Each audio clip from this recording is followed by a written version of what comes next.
Hello, everyone. As to be expected, as the NATO chief Stoltenberg said, we are to brace for difficult news from Ukraine. And this is one of them. I mean, it's a good way to describe the situation, but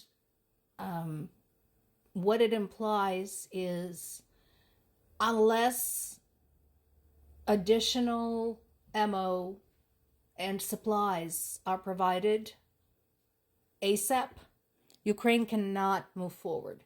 So what this means is Ukrainian soldiers are going to dig in as hard as possible and defend every inch of the soil that they were able to regain recently. Why is this happening? Bad planning. From the very beginning, Ukrainian diplomats, Ukrainian government, Ukrainian president, Ukrainian army chiefs have been telling, guys, you have no idea how quickly we're burning through supplies. It wasn't their fault because look at what they were up against. Russia was throwing bodies at them. Russia was throwing weapons at them. And remember, Russia is getting help from China, from Iran, from Syria, from North Korea, and nobody's stopping it.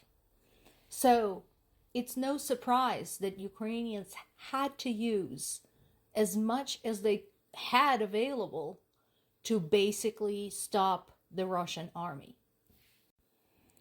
And so, despite the fact that Ukrainian leaders tried to present the situation as objectively as possible, those who committed to providing aid to Ukraine failed to ramp up military production.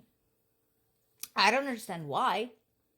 Everybody keeps complaining about failing economy. This would have created jobs. This would have created additional opportunities. This would have created expansion.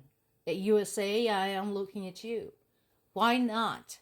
But it is what it is, and that is why at this particular point, Ukraine is on the defensive.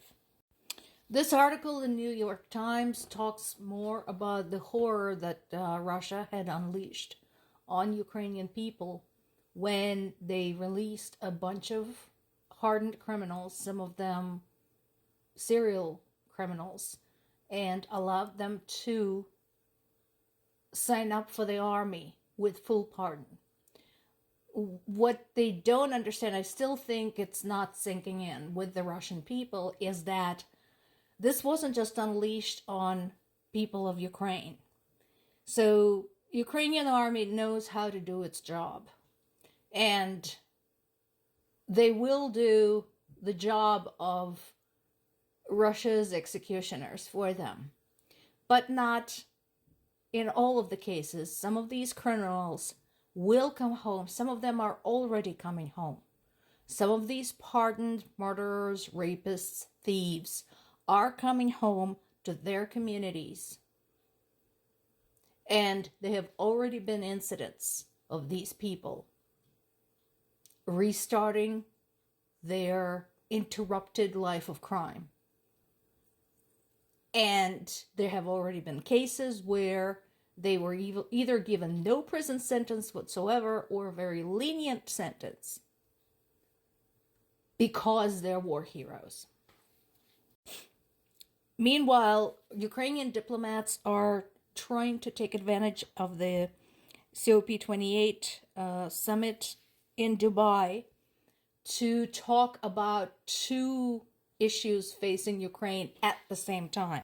And they should. This is an opportunity to get in front of a wide audience with multiple representatives of multiple nations. So they're talking about, the war itself, the hardships there, and how it affects global politics, global economy, global welfare, if you will.